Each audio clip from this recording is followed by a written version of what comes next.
I spent the day touring Cartagena with a couple who sell their own boat from Switzerland to the Caribbean. We met in Spanish class. Ooh, child. That's the funny thing about travel. You never really know who you'll end up learning alongside. And somewhere between conversation, cobblestone streets, and a centuries-old fort, I realized something.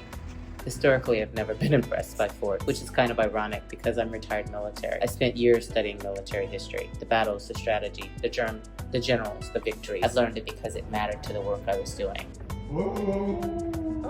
So if you've asked me a few years ago to visit a fort, I probably would have walked through, read a few plaques, taken a couple of pictures and moved on. But something has changed. Somewhere along the way, I stopped looking at monuments and started looking for people.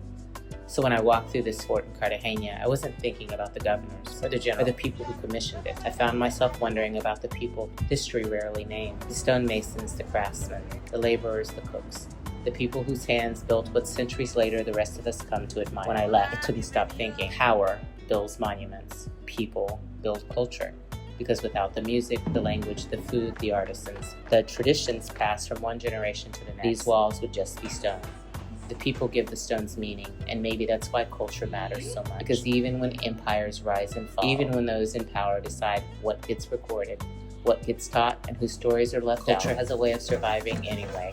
In songs and recipes, in language and art, in music, in the hands of artists. And stories pass from one generation to the next. Power can shape the historical record, but it has never been able to completely erase the people determined to remember.